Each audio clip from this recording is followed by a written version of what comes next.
Hello, everyone, and welcome to the Black Donkey 7th birthday bash. It's an absolute pleasure to be hosting this evening. Massive thanks to Richard for asking me to be host. Yeah, it's an absolute pleasure.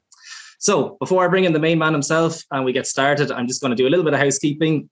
So tonight we'll be tasting 3 brand new Black Donkey brews, all from the Underworld range, and hearing all about Richard's story of the past 7 years and the story of the brewery the past 7 years. Right, what we're going to do is we're aiming to keep the formal chat to around an hour, spending roughly 20 minutes per beer. After the hour, I'll knock off the recording, let people unmute themselves, have a chat, finish their beers, and that's when the general chaos tends to ensue. If it's your first time joining one of these crack events, then you're very, very welcome. It's an absolute pleasure to have you. If you've been to any of these before, then you should know the score by now. These are 100% fueled by audience interaction. Please use the chat box, get your questions, comments in throughout. It's really what makes these tick. So please get involved throughout. So our tasting order for this evening, we're going to kick off with Allta, then we're going to go on to Savage, and then finally Rua. So that's your cue now. If you want to grab your Allta, by all means do. Take it out of the fridge. Yeah, I think that's pretty much it. If you haven't done so, then crack your Allta open, get it in your glass, start becoming acquainted with it. Yeah, and while you're doing that, I'm going to play a quick intro video before we get started. Then I'm going to bring in the main man, Richard himself. So bear with me 1 second now, and we'll get this video going. Yeah. Okay, so here it is, the big reveal. It's kind of a big thing for us anyway. We're here, this here behind us, this is the entrance to Owenigad Cave. This is a cave that features very heavily in Celtic mythology. It's part of the Rathcrohan complex here in Roscommon. Back in Celtic mythology, this cave was considered to be the gates of hell. This was the place where the Morrigan lived. And the Morrigan, if you don't know, she was a warrior goddess, and she spurned by Cuchulainn, and she was there at his death and all this kind of thing. Now, what we're going to do, we've got a little bit of funding from Enterprise Ireland, and in conjunction with IT Tala up in Dublin, we're going on a wild yeast chase. We are going to go down in here. Daniel's already here. Are you going in? Yeah. Right. Has to be done. Daniel's car's down the lane. He's already down there. This is his domain. Glenn's going in, and have you a torch? Daniel has a torch. Yeah, Daniel has a torch. So Glenn's going in there. So with a bit of funding from Enterprise Ireland and with the assistance of IT Tala, we're going to go in here and see if we can harvest a strain of yeast from the gates of hell, so to speak, that we can brew a beer with. Something a little bit different, something a little bit unique. Are we going to get anything successful? I don't know. But listen, nothing ventured, nothing gained. So I'm going to go in. Are you coming in, Kino? All right, yeah, I guess somebody should stay out here. How does this thing work? We have a head torch on, and I'm going to go in the cave, and I'll see you in a little bit. Okay. Follow me down here as I see if I can be nimble and get into this bloody thing. Oh, gee, Mick. I'm built for comfort, not speed. No more juice for you. Oh, lordy. Alright. Here we go. That. All right, lads. Egypt. No, I'm going back to the car. Richard, how do you turn this fucking thing off? You gotta... Oh, dear God, no!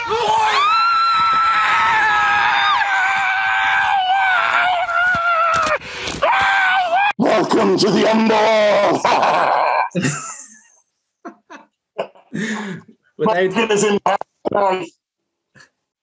Without further ado, welcome Richard. Over beer drinking. Hello, Richard. Welcome. How are you? Fine. How are you? Good, thanks. Good. That is by far the best entrance we've ever had on one of these. So yeah. Well done. Just impressed. Amazing. I remember the first time I watched that video actually at the time, and it absolutely scared the bejesus out of me when I first saw it. It was well done, in fairness. Very, very, very well done. Thank you. Not a rehearsal into that one. Yeah. Okay, right. I'm hoping everyone's getting kicked off with their beers, enjoying us, having a taste, and getting involved. While they're doing that, Richard, I'm going to ask you to, I suppose, say hello to our illustrious audience today, and yeah, tell us a bit, introduce yourself, I guess. Well, first off, I'd just like to say, obviously, a massive welcome to everybody who's on tonight. Thank you very, very much for coming along, and thank you really for making this possible. Because without you guys, the last 7 years, well, we wouldn't have lasted 7 years, quite simply. But also, more importantly, sort of 7 years into our journey, we're almost starting a new journey with the web shop and the direct sales and whatnot. And you guys testing the water, buying from us. New beers, never tried before. I mean, literally, these beers, we haven't sent any of these beers out to retailers yet. They are gone you guys are the only people on the planet who have them. So I hope they meet expectations. They meet our expectations. But again, a massive thank you for your support and for your participation and coming along on the journey with us. 7 years. It's 7 years tonight since we poured our first beer in the Salt House in Galway. And it was an interesting evening, to say the very least. I went in there shortly before the launch and I said, what's the fastest you've ever gone through a keg of a new Irish beer from a craft brewery? And they said, oh, we had a real good one there a week or two ago, and we tapped the keg on Saturday, and by Sunday night it was gone. And I kind of went, well, you better brace yourselves because we're going to blow that one out of the bar. And the first keg of Sheep Stealer in the Salt House in Galway, 30-litre keg, was gone in about an hour. I think we did 6 kegs that night. And it was a fairly monumental night. A brewery, like any piece of equipment, needs to be calibrated. So our brewery was brand new. We brewed the first batch of Sheep Stealer on the 5th of July, 2014, sold it on the 13th of August, 2014. And what happened was you have to calibrate a piece of equipment. So we said Sheep Stealer is going to be a 5.6% Saison. That's what we shot for. But we kind of overshot our grist a little bit on the first 2 batches. The first 2 batches of Sheep Stealer were actually about 6.6%.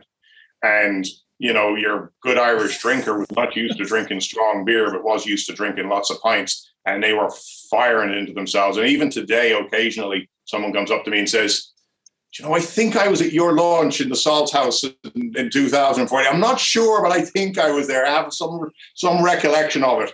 And it really was a good time had by all. It definitely was a good night. I don't know if anybody online tonight was there, but if you were, it's nice to see you again. Yeah.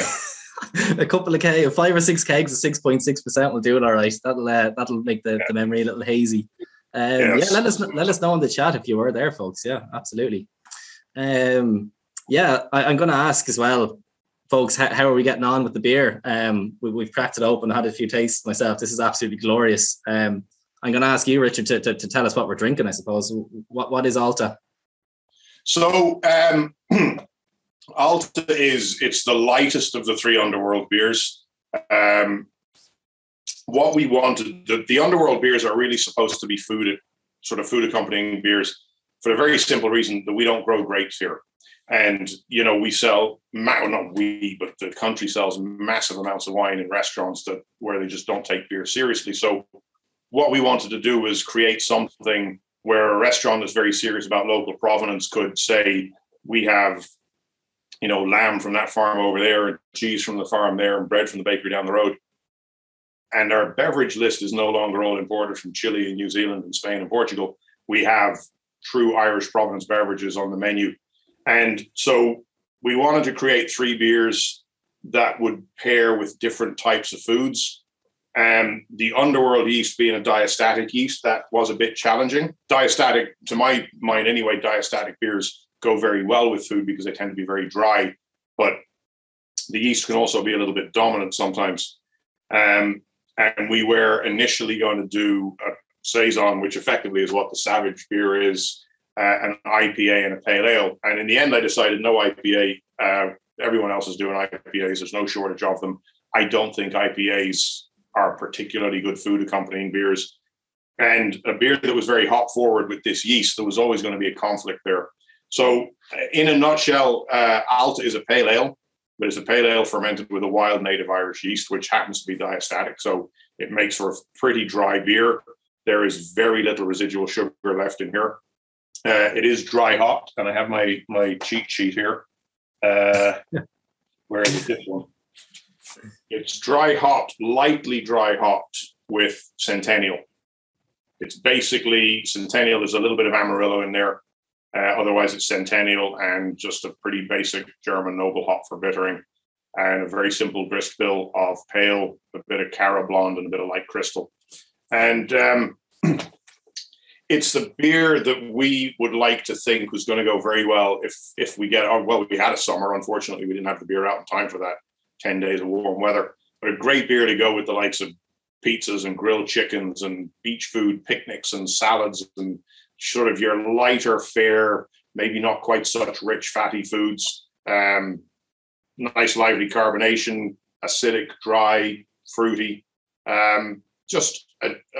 Hopefully it's a versatile food pairing beer. I don't actually think I've had occasion to drink an Allta yet with anything to eat. I've only drunk it with company. But yeah, the sort of lighter side of food, dare I say it's probably very incorrect to say, but it'd be a great lunch beer. No, I'll double that. I second that 100%. And it's ticking all those boxes you were saying. It's lovely. It's light, fruity. It has that really dry finish in it as well, which is, it's just really refreshing and makes you want to go for another sip. And as I said, perfect food accompaniment. Absolutely. Absolutely. Yeah. Lovely beer. Yeah, I'm sure everyone will agree. Anyway, we'll see what the comments are like when they start coming in. While people are enjoying it, I guess I'm going to go back to the very start, Richard. I'll go back to the genesis of Black Donkey. Where did it all begin for you? Where did you decide to I suppose set up the brewery in the first place? Well, it actually began in New York. I lived in New York. I'm from Drogheda, as you can probably tell by my accent. And I ended up in New York. I lived in New York City New York and Long Island for nearly 20 years. And I was always a beer drinker. I don't know. Well, actually, do you know what got me interested in the production of beer was in the States in, say, the mid-90s onwards. The craft beer revolution there really started to gain steam. And bars that previously had Bud Miller, Coors, all of a sudden, there was a tap from some local brewery. And then there was another one and another one. And it just kind of snowballed. And it got to the point where you would go into some bars and there were 50 taps. And you didn't want to pick a beer from the tap that hadn't been touched for a week.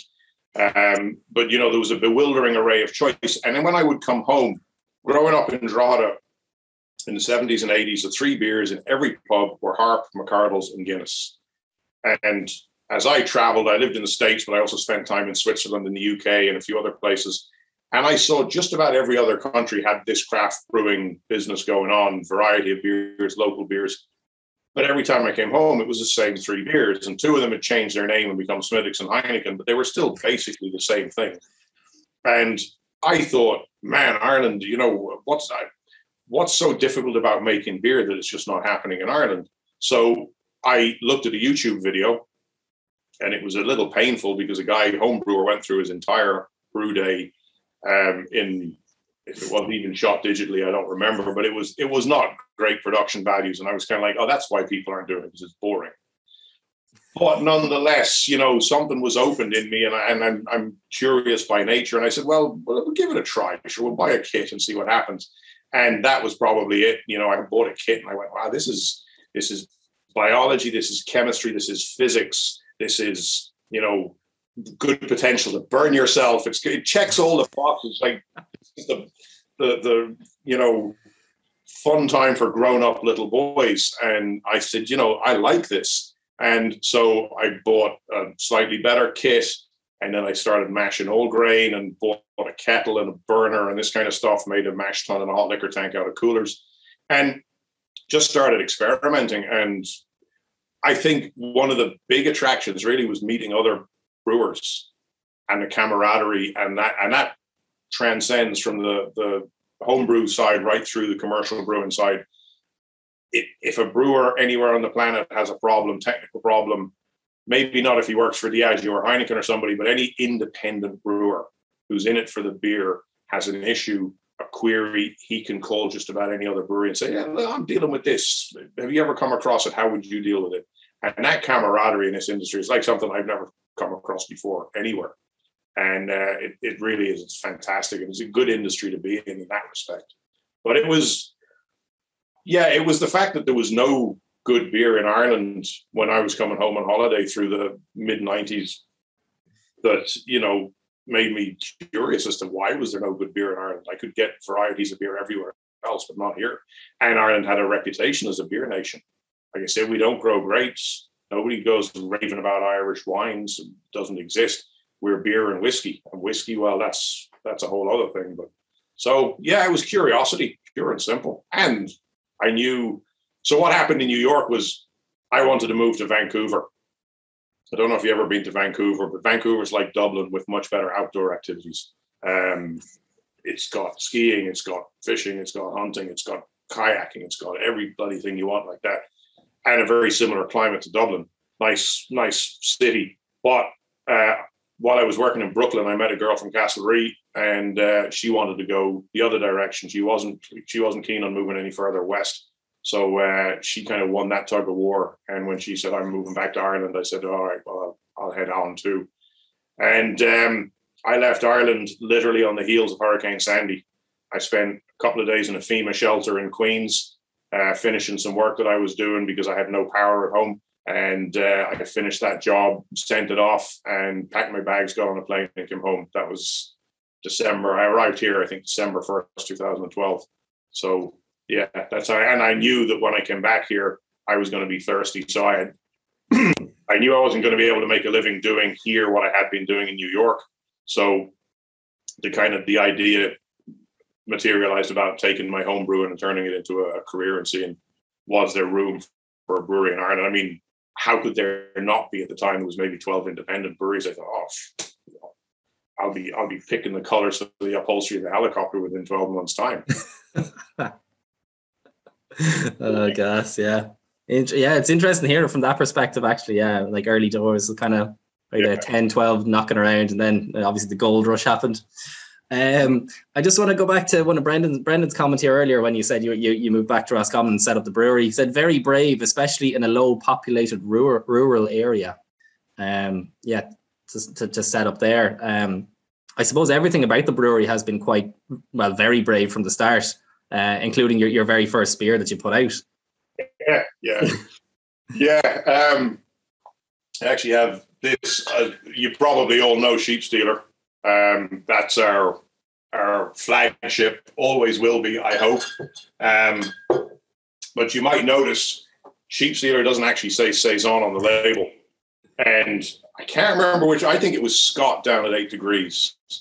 But he was amongst a crowd, which is why I can't say exactly who it was. But the 2013, I was home, I was settled, I was putting together a plan to open a brewery. What was I going to brew? Initially, I thought, kind of in my naivety, that I'd have to come back and brew a stout and a red ale and a lager because that's what was in the market. But you can't brew. Any small independent brewery in the country will tell you that the stout is the hardest product to sell because the Ireland stout drinkers are ferociously loyal, and it's very difficult to persuade them. It's difficult to persuade them to drink another stout. You might get them to drink something else entirely, but trying to pitch another nitro draft stout is a fool's errand. Lager was just not seen as something that anybody really wanted to do on an independent scale. And I don't particularly like classic red ales, so I wasn't going to brew one of them. What I did like or do like are Saisons. So anyway, I went round and in that summer or thereabouts of 2013, and I visited pretty much every independent brewery in the country. It's a fantastic road trip, welcomed everywhere, and a lot of raised eyebrows when the inevitable question came up. So you're launching a brewery. What are you going to launch? What are you going to lead with? And I said, a Saison. And I think it was Scott, who's a Kiwi, but he lives in Cork. And I think it was Scott who said, that's never going to work. Good luck. This is never going to work. So that kind of only steeled my resolve, I suppose. And you might notice on Sheep's here, it doesn't actually say Saison on it. So we took Saison and we said, well, we're brewing it in Roscommon, so we call it Irish Farmhouse Ale. And I do think that had we put Saison on the label in 2014, that might have been the death knell of it. But Irish Farmhouse Ale all of a sudden was a talking point. It didn't require that much explanation, but it still started conversations. And it was, a very subtle kind of a thing, but it worked like that. And I think we did a collaboration with Hope last year. Maybe it was 2019 now, I lose track of time. I think that was the first beer we ever brewed that said Saison on the label. And Saison now is almost a byword. Everybody who's into beer knows what a Saison is, but I discovered it in the US from an American brewery over there called Omegang in New York. And then just, figured out that, this is the food beer. And because I like to eat, I like to drink beer with my food and stays on just the general style, the dryness, the effervescence and all. Depending on how you brew them, how you structure them, it's just a very versatile style of beer that lends itself to a lot of different accompaniments. So I said, yeah, we'll go for it. But that in turn then got us a reputation like, oh yeah, the Belgian brewery in Roscommon. We're not, I do love Belgian beers, but there's no Belgians here. The Belgian brewery, that's Mescan. I don't know if you ever met Bart, but Bart's a Belgian. But we have that reputation because we brew sort of yeast-forward beers, I suppose. We don't focus on hops as a primary flavor driver. We're more about yeast and malt, and that would be more traditionally Belgian, I suppose. Okay, brilliant. There's a good few comments and questions coming in, which I'm going to jump to and try to get to throughout the chat anyway. Just one that Gal said there, which I want to touch on, said it's lovely and light, and I like the idea of matching beer and food. I think it might work well with light seafood, like shrimp dishes, stuff like that. So, I know that's a big part of your ethos, isn't it? Kind of the food and beer pairing. Yeah, and it was really driven home last summer. There's a restaurant in Galway called Loam. It's a Michelin-starred restaurant, great place. Well, now in fairness, I haven't been there, but a great reputation. And when the restaurants opened briefly last summer, a friend of mine was in there when she posted a picture of her plate of food and a bottle of bucket on the table. And I went, well, that's nice. I didn't know that Loam was stocking our beer. We have a distributor who handles some of our business in Galway, and they hadn't said anything to me. So the first thing I did was went on Loam's website, and I went through what they do and who they are. And they have an ethos that they don't use any, shall we say, solid ingredients or cooking ingredients that they can't source within 40 miles of the restaurant, or 40 kilometers perhaps. So they don't use any spices. They don't use any olive oil. They don't use anything that they can't get locally. And their lamb comes from here, and their salad comes from here, and their cheese and their butter and all this kind of stuff. Fantastic ethos. I absolutely uphold it. And then you get to their drinks list, and there was not one single domestic product on their drinks list. And now I knew this was the way it was, but it really hammered it home to me that a restaurant that put such an emphasis on local provenance and traceability and sustainability in that was serving all imported beverages. And now, in fairness to Loam, at the time, they had only just taken our line in, and they hadn't had a chance to, let people know. They are now, they and their sister, they have another restaurant in Galway. They are actually good supporters, and they're buying and selling a good amount of craft beer. But the restaurants in general, I've got this lovely roast neck of Ackle lamb and this, and it pairs beautifully with a whatever from New Zealand. I'm like, it'd pair even better with a bottle of sheep stealer. But there is a kind of a mindset in Ireland that beer is this commodity liquid that you pour into yourself until you fall over. There's nothing sophisticated about it. There's nothing elegant about it. It's just, it should be consumed at the lowest price possible in massive quantities. And I personally, and a lot of the other independent brewers in the country, would love to see that mindset change. But it's a cultural change. It's going to be a long time coming. And but hopefully it does come, because there is so much more to beer than... Well, quite honestly, had I spent my entire life in Ireland and I was exposed to only Guinness, Heineken and Smithwick's, I'd probably be a wine drinker too. There's really nothing in those products. Not if that's your own. No choice is not a choice. So we're about choice. It's all about choice. Absolutely, yeah. Very fair point. Very fair point. I'm keeping one eye on the clock here. I think it might be time to move on to beer number 2, on to Savage. While we do that, while people are getting that ready and getting that poured, are we going to go on a little bit of a tour of the brewery, or are we going to hold on to that for a bit? Yeah, no, we can do that. Let me get this open. This, incidentally, this is a bottle opener. Glenn, who brews here, he does most of the brewing these days. I don't know if he's online. He said he might get online later this evening. He wasn't around right now, but this is a bottle opener made out of a whiskey barrel stave that was probably a Sergeant Jimmy barrel. I think his son made this. So, Connor, if you're watching, it's past your bedtime, but nice job on the... Love it, yeah, it looks great. Looks great. Okay, Savage. What have we got here? Savage, 5.6%. Kind of the genesis, if you want, so you saw the first video from our series, The Wild Yeast Chase, where we went down the cave. And that was all on the up and up. It was obviously, it lent itself to some nice bit of marketing stuff, but it was absolutely legit. Growing up in Drogheda, I knew about Newgrange and the Boyne Valley and all the sites and so on in there. But I was completely unaware of this site, Rathcroghan, which is here in Roscommon, and it's, burial sites. Most of it has never been excavated. And they kind of like it that way because it retains a sense of mystique and what have you. But there's a lovely visitor centre in Tulsk in Roscommon. If you're ever in this neck of the woods, I highly recommend checking it out. And I went over there for a meeting of Roscommon Tourism one day, and they have this, I think you'd probably call it a diorama of the Owenaghat Cave. And I was talking to the manager of the facility, who was the guy in the mask in the video. And I said, what's, the story with this? So he gave me the brief background and history on it. And I said, could we store barrels of beer in the cave to mature, like they mature champagne in caves and cheese in caves and meat in caves? Could we use this as a maturation? And he said, well, theoretically, yes. As you saw from the entrance, it would have been a physical challenge just getting stuff in there. But he said, the cave is in a field open to the public in the Roscommon countryside. And if word gets around that there's a cave in Roscommon full of beer, it's not going to be full of beer for very long.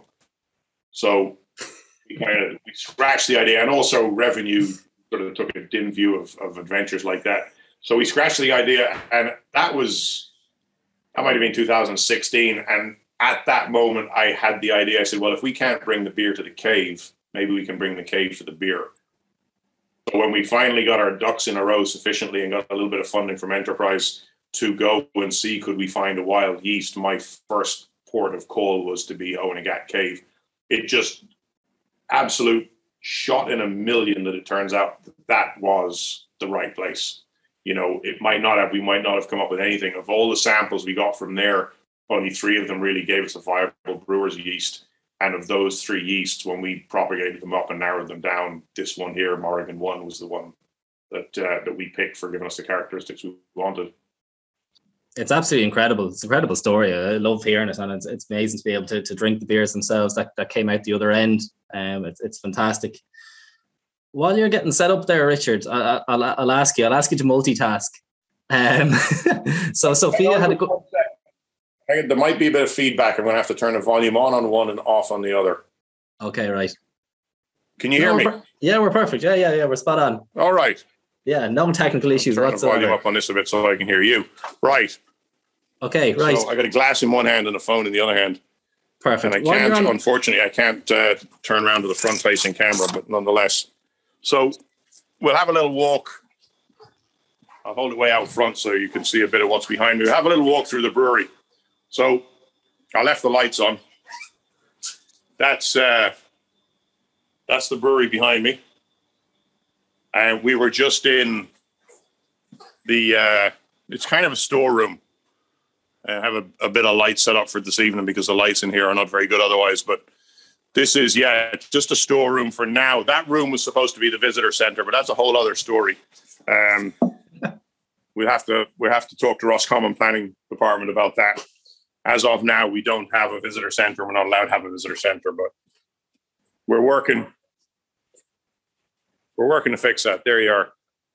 So walking through the brewery, we have, there's our forklift there and the barrels. That's another bit of Roscommon planning story. We're not allowed to put a sign on the building. So, sorry, I'm not good with a joystick. So we got some barrels painted up and we parked them out in the car park when the shop is open. So passing traffic can know that there's something more here than just an industrial unit. And then this front part of the building, we have 6,000 square feet in total. 6,000 square feet in total. And this is the front part of the building where finished stock is ready for shipping and so on. And then over here, thanks to you guys, is where we've been cutting cardboard, because shipping glass bottles, as you can probably imagine, is not the simplest task in the world. And we haven't managed to get boxes that work yet, so we're making them ourselves kind of on demand. That's a little template. We do a lot of DIY around here. We've probably got as many tools as we have bags of barley. because stuff breaks, forklifts and bottling lines and all that. So we're coming around the corner now to production. And when we started in this facility, 6,000 square feet, as I said, and I said, I only want 3,000 square feet. 6 is too much. I don't want to have to pay the rates on 6,000 square feet. So we kind of split the building in half and only occupied the back half. And thankfully, nobody from the council ever came to visit us because we did spill forwards fairly early in our development. But after a few years, I kind of put my hands up. I said, better to fess up than get caught. And so now we do pay the full rates. So our brew house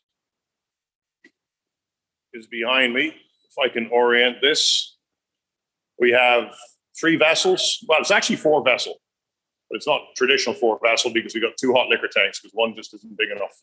So 2 hot liquor tanks, mash tun, and a kettle. They're English made. We are the 3rd owners. We got it from, some of you may have come across Brown Paper Bag Project. Was an initiative of the guys behind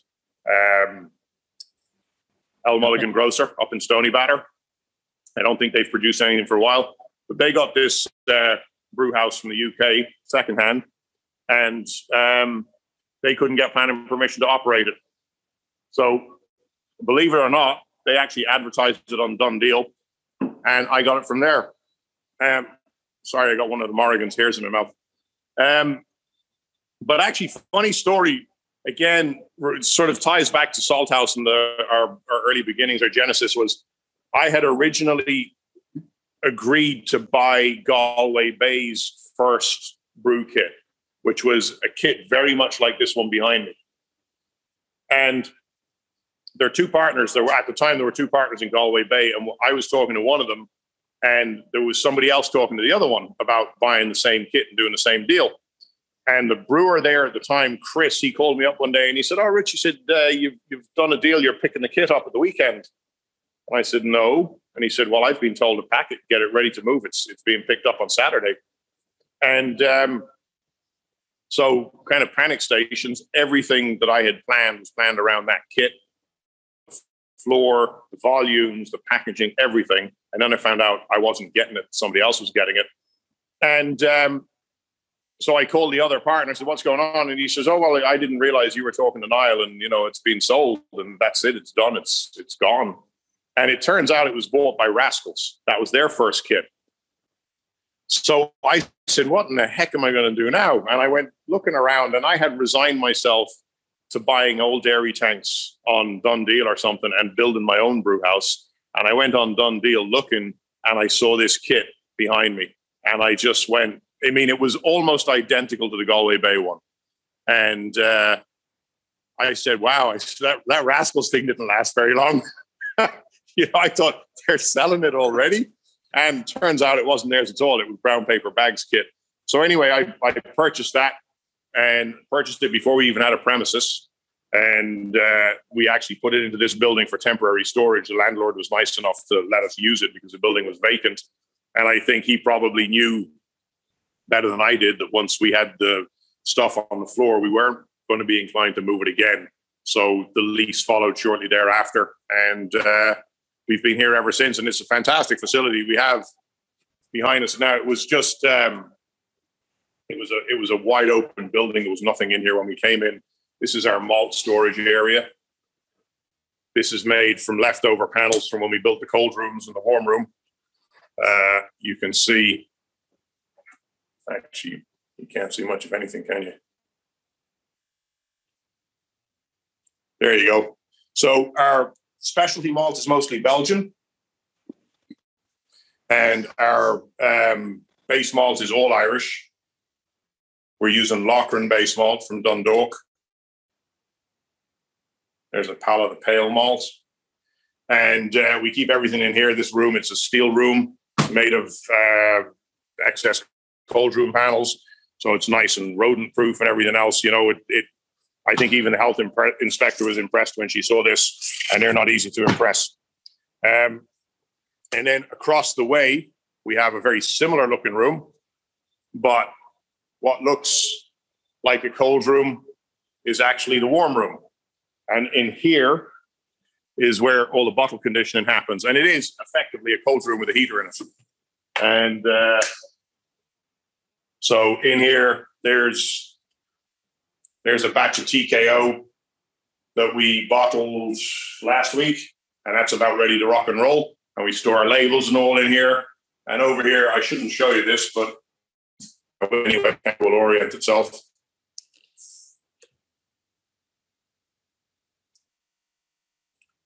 Couple of experimental batches of some stuff that we don't know if it'll see the public eye yet, but there's a couple of wild ferments. We weren't done with strange yeast when we did the Morrigan thing. And so everything that gets packaged obviously comes in there. And a lot of kegs are keg conditioned as well. I'm not doing very well with this, so I apologize. I can't turn the camera around to front-facing camera, but the bottling line is there behind me, and that bottling line is a source of most, if not all, of my grey hairs and grey whiskers. It's packaging is extremely difficult, and we spend a lot of time modifying the line until it was purring along and doing what we wanted it to do. But in the early days, that line, I don't know what speed we were running it at, but you could practically have a cup of tea between bottles coming off the end of the line.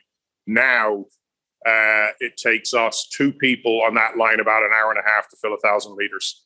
And that's fair motoring because the loading and unloading are all manual. We are actually the bottleneck now. And but packaging is important. I know some breweries and they're still kind of packaging by hand, and it sounds painful to me just to imagine it. I cannot imagine packaging at that speed, but you know, it's kind of nice. And also obviously it increases the consistency in all of the product. That I'm going to switch back to there. Professional operation here. Love it. Oh, hang on, I can't hear you here. Say again, Brian.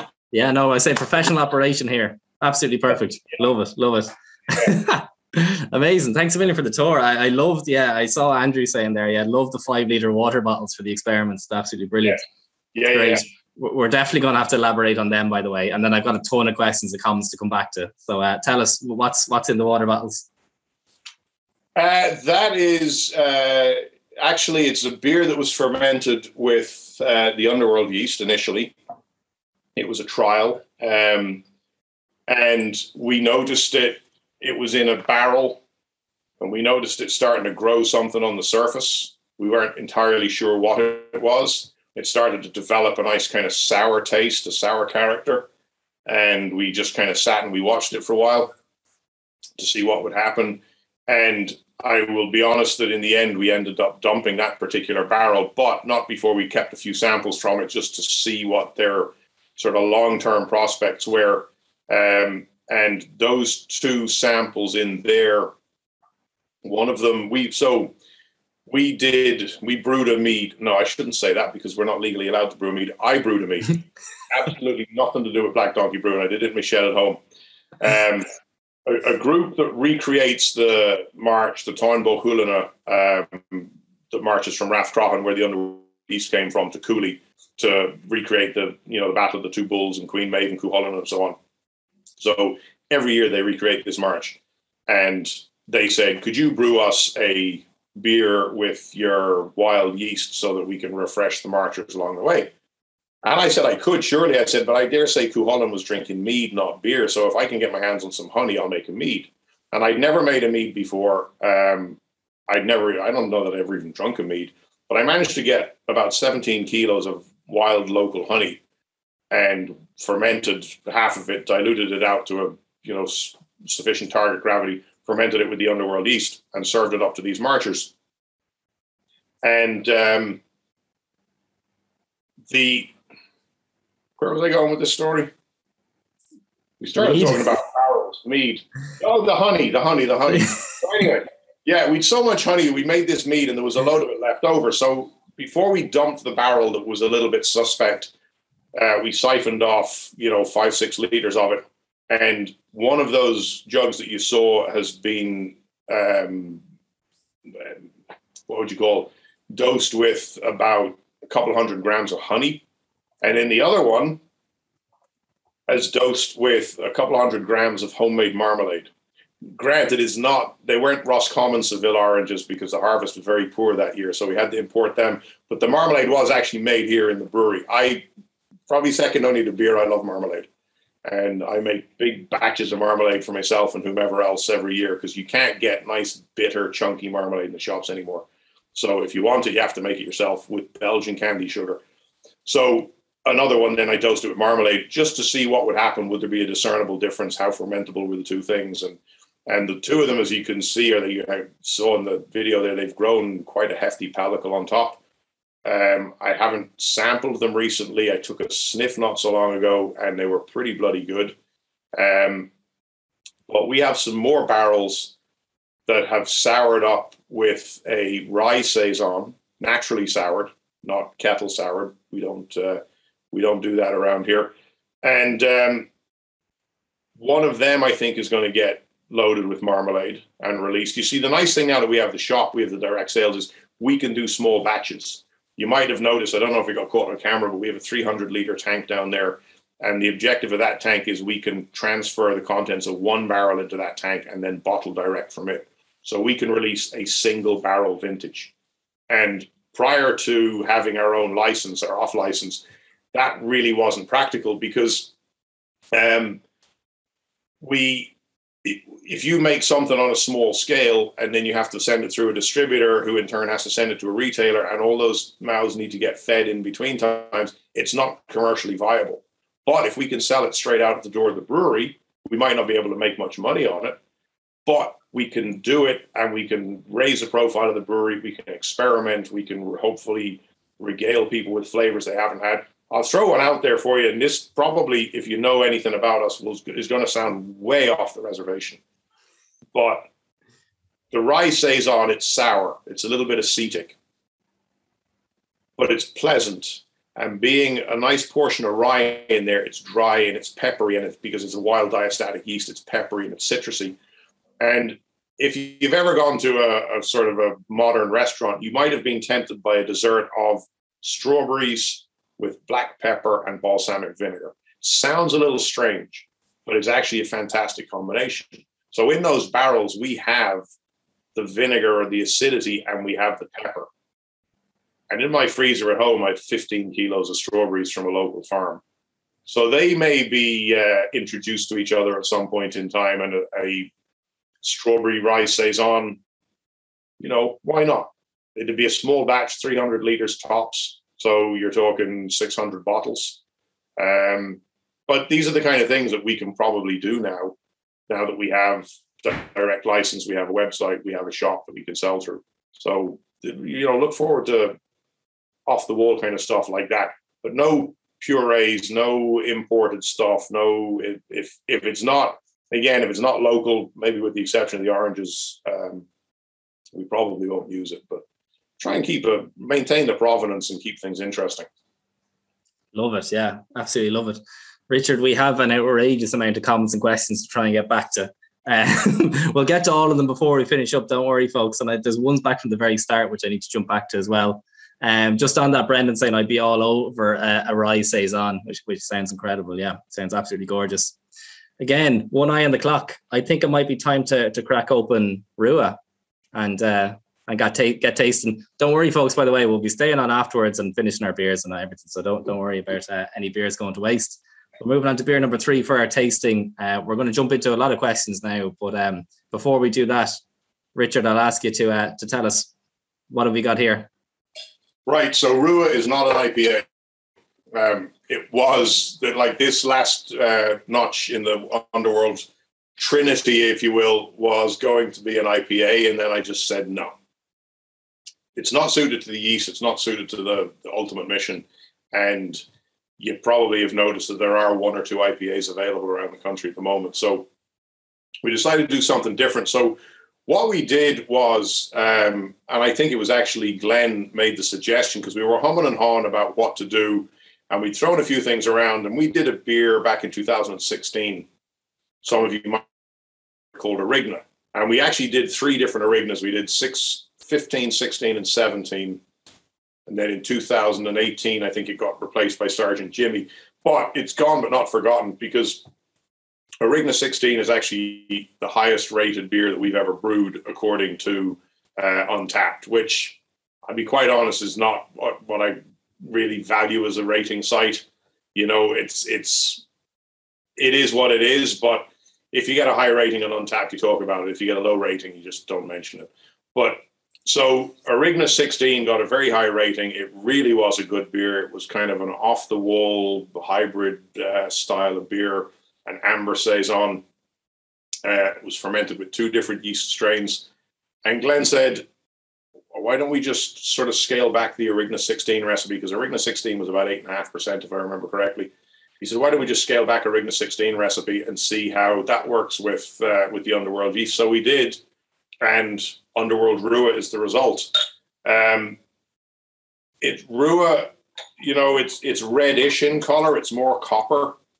And we were searching around. We wanted to give it an Irish name. Savage, I guess, is the odd one out, not being Irish, although the word savage does have its own connotations in Ireland. Allta, for reference, is an old Irish word for wild. Torque Allta, for example, would mean a wild boar.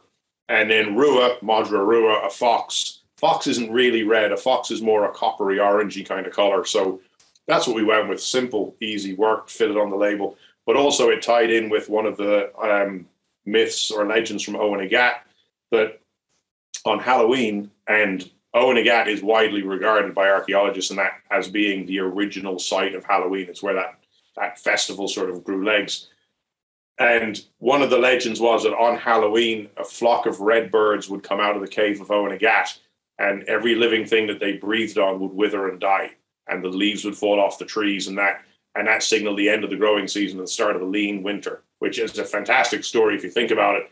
And so the red beer, Rua, we have kind of reddish birds on the label, and hence Rua. But Rua, it's malty. It's got a bit of residual sweetness, again, fermented with Underworld yeast. And this is the beer that's kind of designed malt forward, great accompaniment to stews, to curries, because of the malt.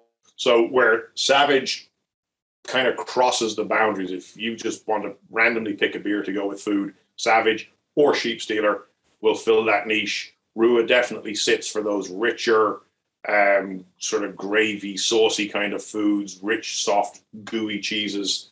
Allta is at the lower end, where it's, you know, the spritzy, lighter foods, hard cheeses, and then, like I said, saison kind of crosses boundaries. Or Savage, I should say, crosses boundaries, but that's Rua. I have to say, it's absolutely fantastic. You're getting that kind of the red ale kind of caramelly sweetness from it, but it also finishes really, really dry as well. It's again, gorgeous beer. It's you're nearly getting the best of both worlds with it. Like, it's fantastic. Or both Underworlds. Just a very quick one for anybody there who's actually brewing. Any of these beers, the 3 beers we've tried tonight, their terminal gravity for all of them is, but actually for Rua, because it's got slightly high alcohol, on a commercial hydrometer, which is a fairly expensive piece of gear.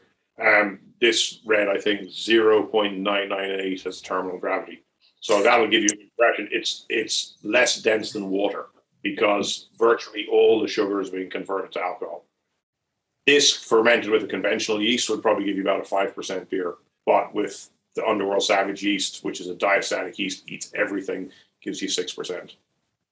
That's insane. Absolutely insane. Yeah, bone dry. Love it. Absolutely love it. Yeah.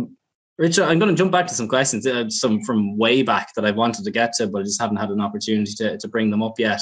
Sophia had a fantastic question towards the start, saying, the labels on all your original range advise not to disturb the yeast. I always ignore the warning and pour the lot into my glass anyway. Am I a savage? But anyway, on the Underworld labels, silent on the yeast disturbing. So am I now free to guzzle the lot guilt-free? Yes, yeah, that's an evolutionary thing. It was in response to, I saw a guy buying a bottle of, a long time ago, it was a bottle of Dungarvan beer, which is bottle conditioned very much like ours.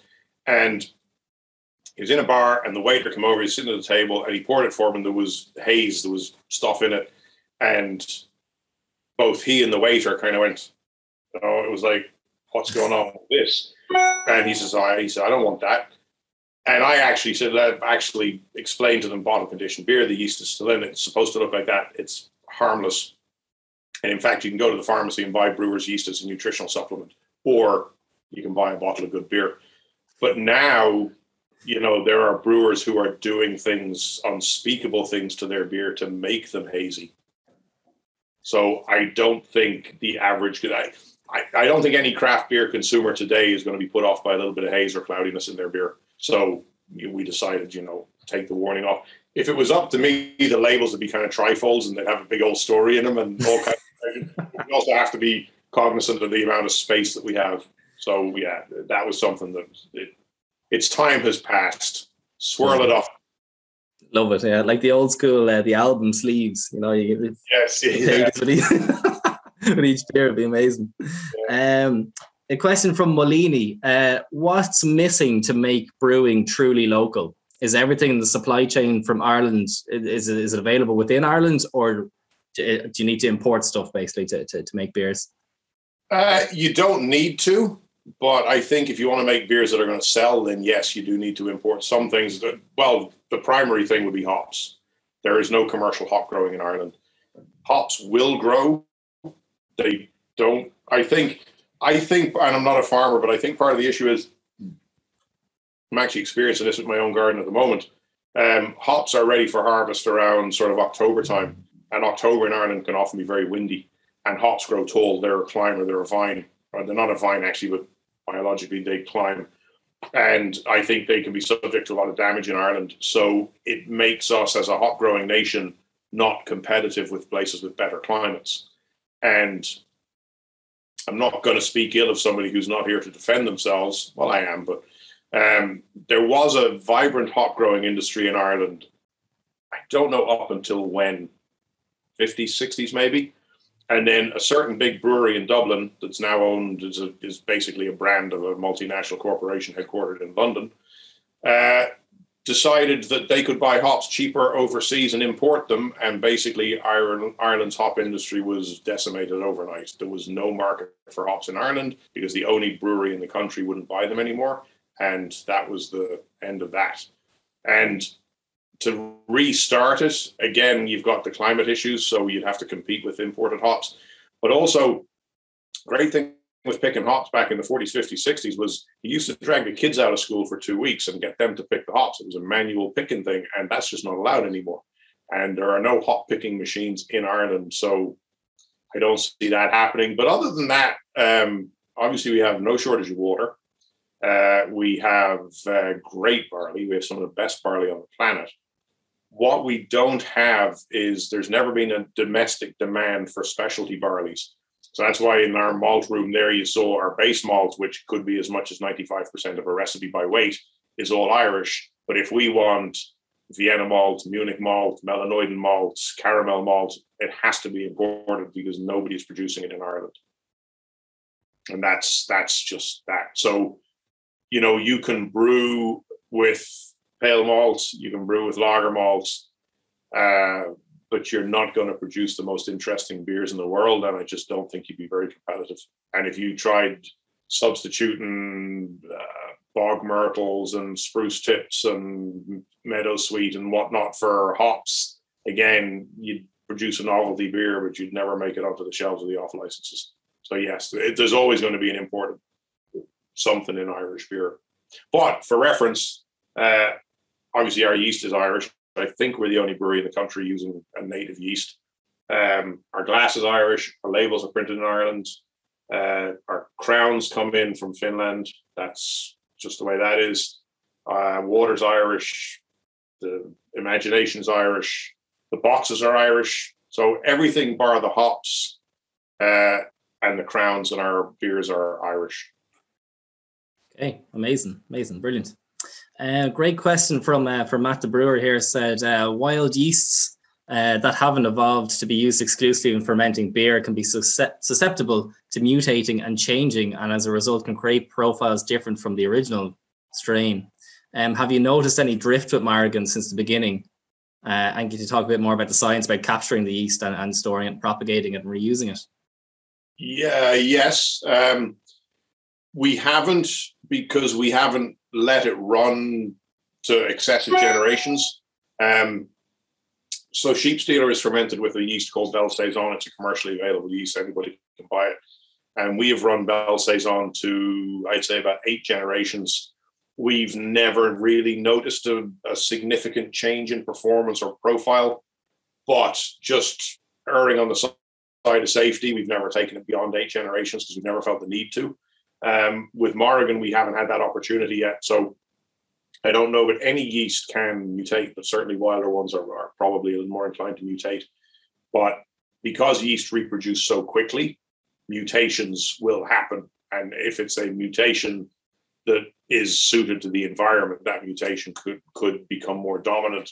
In terms of the science behind capturing Morrigan, so there's a program called the Innovation Voucher funded by Enterprise Ireland. And if you basically come up with a good idea for something innovative, they'll give you they won't give you $5,000. They will allow you $5,000 credit with what I think they call knowledge providers. And they're basically, what do they call them now? They used to be the regional techs, the ITs. So the institutes of technology around the country. And so I had this idea to try and capture wild yeast. Sheep stealer, people going, why are you brewing a Belgian beer in Ireland? And I said, well, there's nothing to suggest it's a Belgian beer. Modern times would say it's a Belgian beer, but there's nothing to suggest Irish brewers weren't producing beers like this 200, 300, 400 years ago. The missing link is the yeast. So if we can find a wild Irish yeast that replicates a Belgian characteristic, then, it's an international product. So that was what we set out to do. Again, I still can't quite believe our luck that we found it. But Enterprise Ireland thought that was worth $5,000. So we talked to a lot of knowledge providers who are microbiologists for the most part, who could grow up and assess the yeast, make sure that we weren't culturing a new strain of Ebola or something. Now, bear in mind, this all happened pre-COVID. So, you could joke about pandemics and you can't do that anymore. But so we went into the cave, and we went all the way into the cave. I think the bottom of the cave is about 9 meters underground, which doesn't sound like much, but you got 9 meters of mud and limestone and cattle above you. It's kind of, if it comes down on your head, you'd feel it. So down from the bowels of the cave, we got nothing viable. We got slime molds and a few things that the lab just said, yeah, we burnt that. I don't know what it was, but it was destroyed.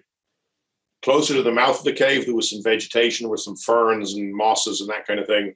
And basically we had sterile test tubes and sterilized scissors, and we would go in and take a little snip into a sterile test tube without ever touching it.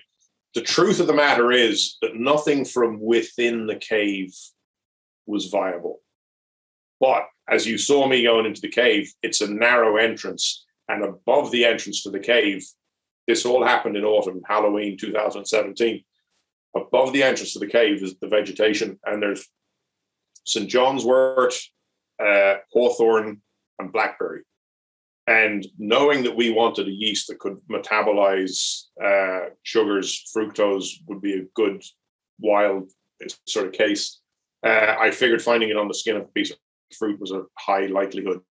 So as I was sliding into the cave, there were 2 blackberries above my head, and there was some hawthorn berries and some St. John's wort berries.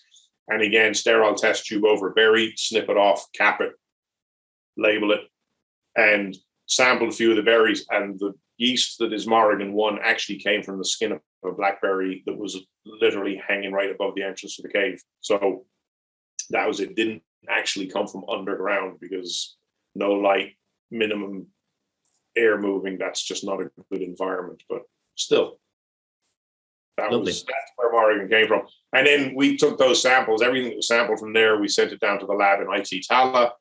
They propagated it up on a variety of different agar plates or growing media, and they selected for yeast, and they destroyed the bacteria and the viruses and the molds and whatever else they were growing up.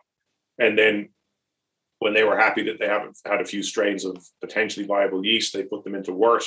And the simple assessment was to assess them for the production of ethanol and carbon dioxide.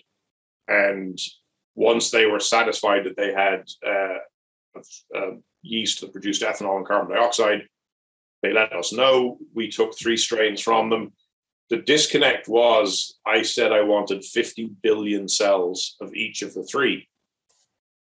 And I don't know where the miscommunication was, but I think what I got was 50 million cells. Sounds like a lot, but it's 1/1000th of what I was expecting to get.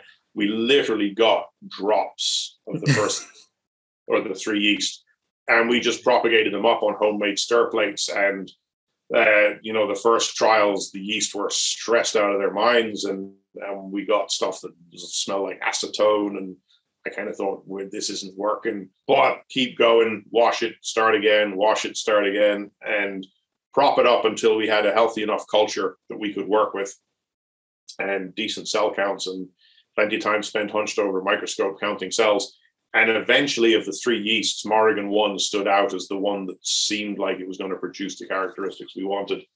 And so we kept working with it. And the Wicklow Hops Company is a independent lab that does a lot of brewery work.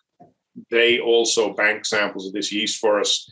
And when we'd settled on that was the one we were going to work with, we sent samples down to Philip at Wicklow Hops and said, Philip, can you bank this and put it in the cryo freezer and hold it for us?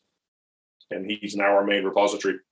And his comment back to me, and he's been working in breweries for a long time, he's a microbiologist by profession. And his comment to me when he first got it, it's very exciting and a little scary too. And that's the characteristic of it. We pitch it into a beer and it just kind of sits there and goes, it's like a teenager. It's like, I'm not doing shit. And it sits there for 24 hours and then it practically blows the wells apart on the fermenter. It just goes nuts and it ferments and it finishes out in 3 or 4 days. Take a beer from 1055 starting gravity to 0 in about 4 days. And when we made the mead, I put this in, used the same yeast in the mead. And I don't know anything about mead. I still don't. I didn't like what we produced, although everybody else seemed to. I put it in there and looked at it after 24 hours, and there was no crowds and there was no real signs of activity. And I went, 48 hours, still nothing. 72 hours, I went, I better check this and see if there's anything going on. And that mead started out at about 1085 or something. So a lot of fermentable sugar in there. Within 72 hours, with no signs of activity, it was at 0. Holy shit. What are we dealing with here? So we've actually had the yeast, we've had it DNA tested by 2 labs, one in Sweden, one in Germany. And they both came back with the same conclusion that it is a strain of Saccharomyces cerevisiae var diastaticus. So the same family as the yeast that makes sheep stealer, but it was not 100% match for any yeast in either of the databases. So it is a previously undescribed strain or morph of Saccharomyces cerevisiae var diastaticus. And when I was told that, and when I still hear it today, it kind of, it's pretty thrilling to say that, yeah, this yeast hasn't been described by science before. Yeah, that is incredible. So we're drinking beers with a truly unique yeast strain. Yeah. It's been created by them. Yeah, so that is fantastic. Absolutely brilliant. So there you have it, folks. It's it's great. Enjoy the beers. I will jump back to some questions and comments here. They've been stacking up, and apologies to everyone. I'm lagging behind and getting to them. Porrig from Cork actually earlier just said, "Hi Richard, great to meet you at the brewery on Monday last. Went to Rathcroghan afterwards. Happy birthday. Regards, Porrig from Cork." Thank you. So we've had a few questions about this. A few different heads have asked it. Any plans to can instead of bottling, or both? Is that the thing? The beans come in? No, realistically, not really. And a couple of reasons for it. Some, well, no, actually, they're all economic reasons. 7 years ago, line in, and that met with even more derision than brewing a saison in Ireland. So it didn't happen because at the time when I left the US, Oscar Blues, a brewery in Colorado, were starting to put craft beer in cans, and people were going, "Oh yeah, cans, yeah, good." In an urban environment, they were great. But no, not likely, because we have a bottling line. So to me, sort of getting the canners in here to can beer for us when we have a bottling line is kind of like buying a car and then taking a taxi. But the other thing is the guys who run, there's basically, as far as I know, there's one company that's doing 90% of the canning in Ireland, company called Bevcraft, and they're running a good operation. They have been in here. They've canned some beer that we've brewed under contract for other people, but they kind of come in here with their hazmat suits on, and they're very wary, and they don't want to touch any of our house beers because they're going from brewery to brewery, and they don't want the risk of getting a diastatic yeast into their system and potentially bringing it to another brewery. So the equipment they use, they clean it and sanitize it and whatnot at a max temperature of 65 degrees. And with caustic soda, that's perfectly suitable, perfectly adequate for cleaning. And then they run a peracetic acid to sanitize it. That's great. But what we do, and this is something that we have had to do because diastatic yeast in the wrong place at the wrong time can wreak havoc in a brewery, is we basically pasteurize our kit. So we actually rinse and prep and all that tanks at 85 degrees. And it costs a lot of energy, and it costs a lot of water, and there's a lot of steam and this and that. And it's, it can be a hard environment to work in, but it's what we have to do. And we make sure that all our equipment is suitable for exposure to those kind of temperatures for cleaning and sanitation, because diastatic yeast in the wrong place at the wrong time it'll keep you awake at night. So yeah, Darren was asking then, can we hear about the new direction of the label design for the beers we're drinking tonight? Yeah, so that is a great question. So our labels up until now were done by my brother-in-law, and he did the mural on the wall behind me. The story of this is the original Sheep Stealer label got lost, and we have all of our other original labels. They all start out as originally they were oil paintings. Latterly, they were acrylic paintings. But he's a fine artist. That's how he makes his living. And he said, I can't find the Sheep Stealer canvas.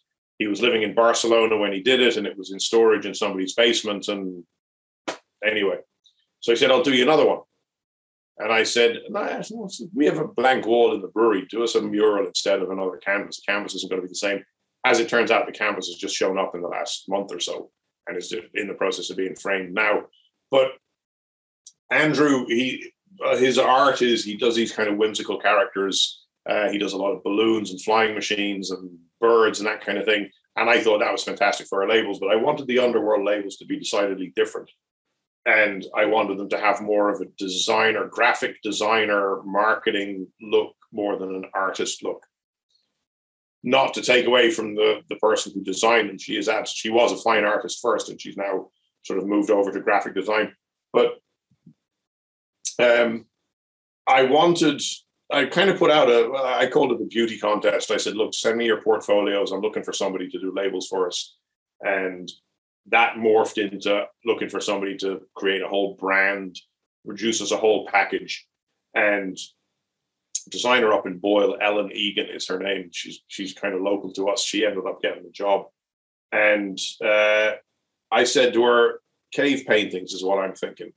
And what I had in my mind is, the paintings like from France of the buffalo and the hands and this kind of stuff, and Neanderthal or whoever it was that did them. So she did up some proofs like that. And then she came up with this concept, and we were always going to use the animals associated with Owenaghat Cave. The Morrigan's a shapeshifter, so she took the form of a crow in one story. She took the form of a wolf in another story. And then the red birds, as I said, they were the heralds of winter.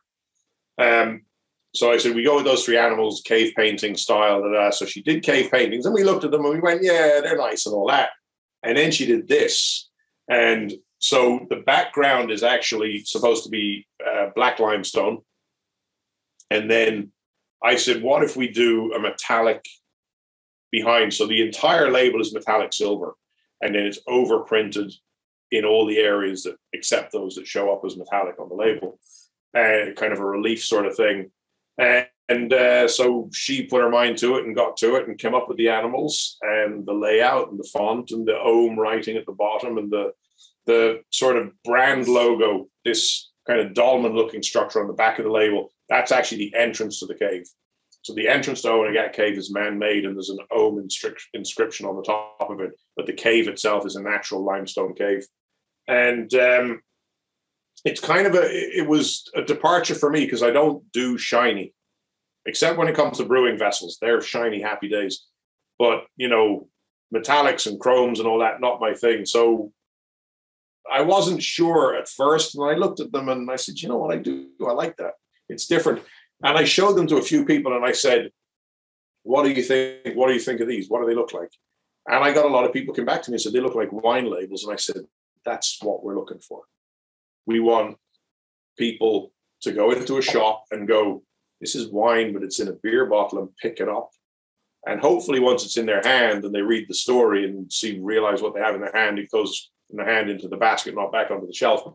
But also restaurants were a big part of our business in 2019. Obviously in 2020, the wheels came off. We're getting back there, building it up. We want to be able to give the restaurants something that they can't get from everyone else, but also that their diners can't get just anywhere. So we wanted to produce something different, something that would not look out of place on a restaurant table. That kind of goes to cans as well. We haven't arrived yet where a can is going to look proper on the table of a Michelin-starred restaurant. But a bottle will. And so we wanted to produce a product, whole package, that would be suitable for the market that we were chasing. So we needed it to be a little higher end. And I think Alan did a fantastic job of it. I'm very happy with the way it turned out. They look incredible, I have to say. And yeah, what you said makes perfect sense. It's like, it's not only for the consumer, but also the restaurateur to see that. And yeah, it looks really high end, looks fantastic. And yeah, not out of place at a restaurant, as you said. Yeah, fantastic. Really, really good. Makes a lot of sense. And yeah, we had a question from Brendan there asking, was that Ogham on the labels? But yeah, you addressed it already. It is, yeah. So that's fantastic. Brilliant. Still loads of questions to try and catch up on here. Joey was asking, have you had any thoughts about commercializing the yeast? Yes and no. We've had a lot of requests for it. We haven't given it to anybody yet, for the simple reason that I kind of think it's I don't want to be selfish about it, but it's something that we put a lot of time and effort into, and I want to make sure that we are intimately familiar with it before we potentially go offering it to other people. And it is, you know, it's very, very difficult to be unique and different in this industry. And this is something I think we have that is very unique and very different. And we might, you know, it's not high on the priority list, but it's always kind of there in the background. Yeah, brilliant. Good to have in the back pocket anyway, definitely. Yeah. Just like throughout the evening, Richard, I don't know if you've been able to see the chat, see the comments coming in. It's been phenomenal for all three of the beers, like lots of love coming in. But Rua is getting a huge amount at the moment. So I'll jump to I think Brendan's last two comments. He's saying Rua is gorgeous. But he said the warmer it gets, the better it is. Could it be a permanent line? And in that vein as well, sweet and spicy at the same time. Definitely a beer to be had at room temperature. The carbonation is perfect. Could we have it on cask maybe? I don't see why you couldn't have it on cask. Yeah. The only thing is there's certainly, I don't know where the nearest cask engine is to where I am right now. I don't have one in the brewery. Cask beer in Ireland is still a very rare specialty. I know Marcus up at Real Deal. He is far enough from us, but he's still one of our closest neighbours brewing wise. Being a Yorkshireman, he does cask nights every now and again in a few pubs around Mayo, and I think he brings his own cask engines. To be honest with you, it's not something I know a huge amount about. I find cask ales to be very hit and miss, but yeah, you know what? Actually, Rua, yeah, it might be a nice beer on cask. Certainly might. Nice beer on cask with a steak and kidney pie. Yeah. Absolutely. I think Dead Centre have a cask engine, but they just haven't set it up yet. So then that could be possibly another option too. Like put pressure on Liam to get it going. Oh, yeah. Let me see another question from Nicholas here. I think a couple of people have asked it. Where is the nice sweetness coming from in Rua? That is probably from Let me get my cheat sheet out here. So we gave Rua a fairly hefty dose of Vienna, which is going to give it sort of a biscuity, retain a little bit of sweetness. But there's also some melanoidin malt, Belgian melanoidin, which melanoidin is one of those malts that if it wasn't for the husk, you'd almost take it by a handful and just eat it straight out of the bag. It tastes like Maltesers. It is what people think of as malt, and it's very sweet. Now there's two melanoidins, melanoidin and melanoidin light. That's full melanoidin, so that also contributes a bit of color, a bit of foam stability. But yeah, it's probably from the melanoidin, a combination of the melanoidin malt and the Vienna malt, I would think. Okay, brilliant. From Simon, have you experimented with the other two yeast strains at all?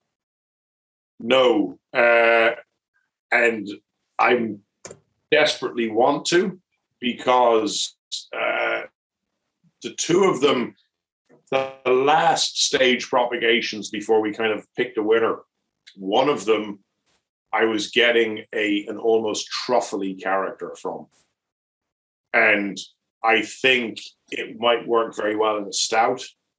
You see, this yeast I don't think would produce a nice stout.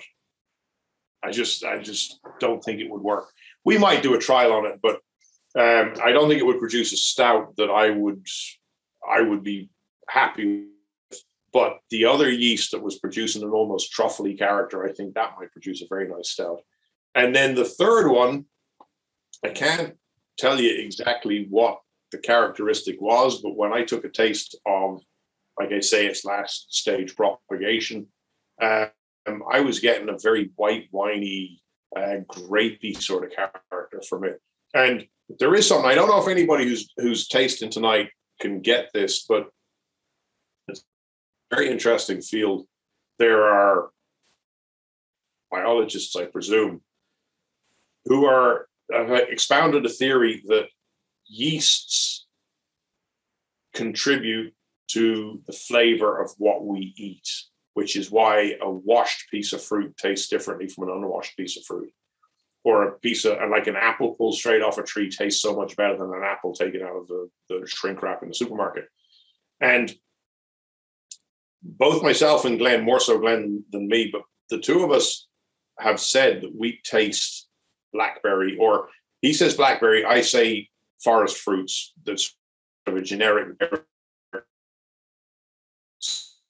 on Savage and Rua. And because the yeast came from the skin of a blackberry, it would kind of make sense that if yeasts contribute to or mimic the flavor of their host, that there would be a berry flavor in the beer. And I definitely get it in Rua. And as Brendan said, when it warms up a little bit, those kind of fruity berry flavors come out more. And yeah, it may be a yeast characteristic. I don't know, but that's yeast and taste are, fantastic combination. Yeah, absolutely. Yeah. Brendan was saying, I always think that for blackberries as well. Yeah, forest fruits. It's such a catch-all, isn't it? It's great. Okay, right. This is the last question, and then we're going to come full circle. We're going to go back to the Salt House from day one, from Genesis of Black Donkey. Oisin was saying, I haven't seen your glasses yet. Can we buy them direct from yourself, or where are they available? So most of them that went out to trade have been stolen, and you will be able to buy them from us. But like anything, my definition of a craft brewery is, in a craft brewery, the accountants are not allowed to see the recipes. And I become an accountant, not when I'm brewing, but when I'm doing everything else. And so our glasses, hang on one second. That's a rarity, but it's actually a display model. This has a chip in it, so it's just kind of for counter purposes. That's the pint glass we've been using for a couple of years. And I went to order these, and I was told they're out of stock and they weren't going to be available again until September. We used to sell these at festivals, and we used to give them out to pubs. Not having done a festival for 18 months and not having had any pub business for 18 months, we just kind of let stock dwindle. All of a sudden, we launched the website, we put glasses up, we were sold out in a week. Similar with t-shirts. We sold more t-shirts in the last week than we have in the last 2 years. So I went searching for an equivalent glass because this glass was very popular. I went searching for equivalents. I couldn't find one. I sort of looked and I prodded and poked and touched, and I wasn't happy with any of the other ones. So I'm waiting until September till these are back in stock at the supplier in Germany. And we're going to get pints, we're going to get half pints, and we're also going to get, I don't actually have one, but a glass similar to this one for the Underworld beers, and it's going to have gold print on it, as befits Underworld. Stemmed glass, a little more swoopy, a little more curvaceous. Again, to sort of separate Underworld as something that's a little special, a little higher end, something that is just not a run-of-the-mill, fire it into your beer, something to be savoured and enjoyed. So they will be up on the website as soon as we get them. But just the nature of that is I'm trying to get all three glasses at the same time from the same place so that, you know, shipping costs are minimized and all that kind of thing. So it's probably going to be mid-September before we have more glasses in stock, I'm afraid. Okay, amazing. Though we'll be able to get them through the Black Donkey website. Yeah, happy days. When you had that little pause there, I thought you were going to say there's one for everyone in the audience. I thought you were going to do the whole Tuberty thing there. That'd be amazing. Right. We're going to come full circle. Okay, so as you mentioned, you launched at the Salt House in Galway, obviously a Galway Bay bar. We're going to bring in a longtime friend of the brewery and Galway Bay employee at the moment. We're going to welcome in Simon. Hello, Simon. How are you doing? How's things? Good, thanks. How are you? Good. I didn't think I was going to get to say anything at all. Either did I, Simon, but we crowbarred you in with about 4 minutes to go, I'd say. So, yeah, just good. Flying it, yeah. Happy out. Good stuff. Richard will remember that I came to visit him in very early days. I think he was only open maybe a month or two or something, and I made the journey over to Ballinlough, you know. So and I brought Dave Coulihan, brother of Sean, with me, and Dave took some pictures and we put it all up on the blog. So that was back in, I think, maybe September, October 2014. So early days, yeah. Yeah, before the bottom line was even in place. That's it. Yeah, there was a lot of empty space. Was. But still in all, you gave us a little taste of Sheep Stealer on draft, you know. I think the postman came in, he might have got a little drop as well. Like, yeah. We got samples back then. Drivers, postmen, neighbors, lads, dogs. Here, have a taste of this. Yeah. Well, that's what you have to do, you know. Put it out there, like, you know. This is it. Richard told me the little story before we went live, Simon, of how you turned up at the brewery, and I was wondering if the stories were going to match up or not. What did he say? Well, he wasn't actually sure. Did you call ahead, or did you just land up one day? I'm not sure. It's 7 years ago. So. I think I may have just landed. Hello, I'm Simon. Yeah, I may have just rocked up, but we did, and Richard has mentioned Marcus and Real Deal. So myself and Dave did a couple of tours. We went to Richard, we went to Marcus, and we went to Liam in St. Mel's as well. And it was funny. Like, within a short space of time, we went around a couple of breweries, but at the time I wasn't working in the industry. I'd started my blog, and it was funny. I remember Liam Hanlon from St. Mel's going to me, as he would in this very laconic style. So, is this what you do? Just going around breweries and taking pictures and talking to brewers? And I was like, no, it's not my actual job. It's just something I do for the crack, you know? So you'll be able to relate to that, Brian, yeah? I can relate somewhat to that, yeah, definitely. And now look at me. I don't get to go around, though. I just sit in my man shed here and talk shite. Yeah, sure. Look, there was no Zoom back in 2013 or 2014, like, you know. This is it. This is it. You're so ahead of the times.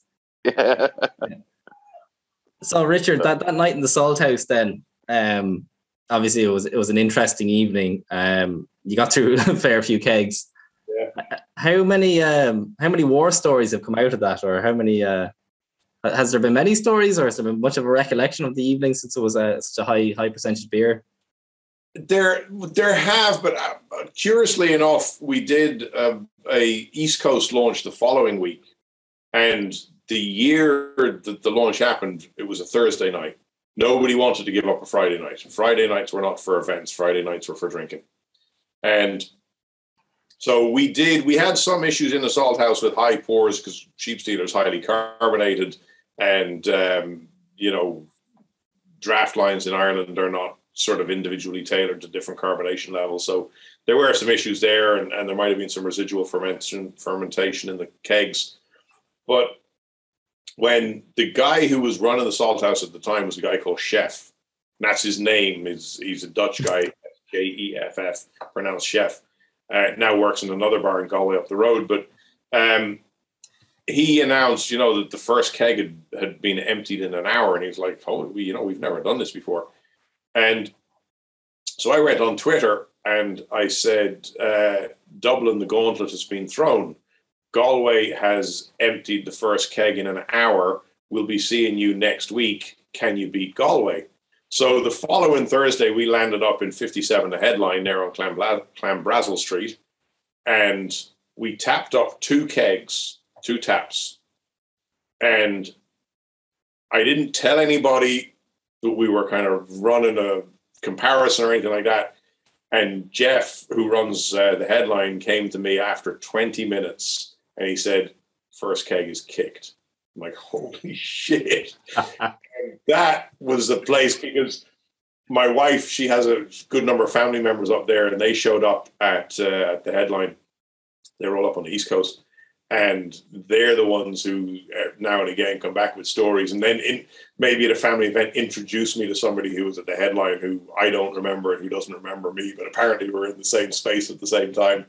But the Salt House, I mean, it was a fantastic night out as I remember it. People were excited. People were buzzing. Enda, his last name escapes me right now, but who had Wild Bat Brewing in Oughterard there for a while. He was there. Chris Traynor, who was the head brewer at Galway Bay at the time, was there. Tom, who's now the head brewer at Galway Bay, he was there. And, it was a regular rogues gallery of people who are still in the brewing industry in one shape or form, or who have come into the brewing industry subsequently. And it was just a good night out. But I mean, I kind of spend the night shaking hands and telling stories like I do. I don't get to drink because I'm spending too much time talking. It was a good night out. It really was. It was the launch. The Salt House will always be a special place to me for that. That's it. Yeah, no, it has to be memories. It's great to have your West Coast and your East Coast launch and your memories from it. It's absolutely fantastic. And 2 iconic venues as well. I've said it many. Sorry, Simon, I was there. Yeah, no, I was there in the Salt House on Monday, and I took the picture, which I've put up on my stories and on Twitter. But there's still a framed picture on the wall where Black Donkey launched, right beside the bar, which is kind of cool. You know what I mean? That's kind of nice, like, Yeah. No, it's very cool. I've said it on record many times at these events. I think my favorite bar in the country is the Salt House. It's just class. It's like a dive bar in the best possible way with unreal beers. Like it's amazing, brilliant, amazing venue. I know I'm taking the coin now, or the silver, or whatever you want to say, but like I got to push a couple of entries into a book by your man Jeppe, Evil Twin, Where the Beer Experts Drink, and my entry for the Salt House was the jewel in Galway Bay's crown. So Nice. yeah, So there you go. Now they gave me a job. You know, hey, what are you going to do? Right, go ahead. Stop hijacking it. I'm muting myself again. Okay. Right. I'm thinking, we've gone way over time, but it doesn't feel like we have at all. I'm going to wrap up with the comment from Nicholas here, which is a perfect fitting end, I think, to our formal conversation. We said the beers, great as they are, they definitely need a little bit of love from the consumers, from retailers and restaurants as well. Everything Richard has said, from the provenance of ingredients to how the blackberry characters come from the yeast, makes them way more enjoyable to drink, and it just makes them super beers. So I think that's a really fitting way to kind of wrap up our evening tonight. Just want to say, massive thank you, Richard. This is an absolute pleasure. It's been a joy to chat tonight, have the beers. They're absolutely incredible, and we've only had 3 of the 8 or 9 different beers that are in the box. You're doing incredible stuff, making amazing beers. I just want to say thank you, absolute gent, and keep doing what you're doing. Well, again, it's thanks to you guys. We wouldn't be able to do what we're doing if it wasn't for everybody out there who realizes the importance of having something local and supporting local and choice, consumer choice in the marketplace. It's key. And as long as you guys are enjoying our products, we'll continue to produce them. And it's humbling. It really is. Thank you very, very much indeed. Really, really appreciate everything you've done. There you go. There it is, folks. Absolute pleasure. Thank you so much. We'll wrap it up there. Thanks all. Cheers.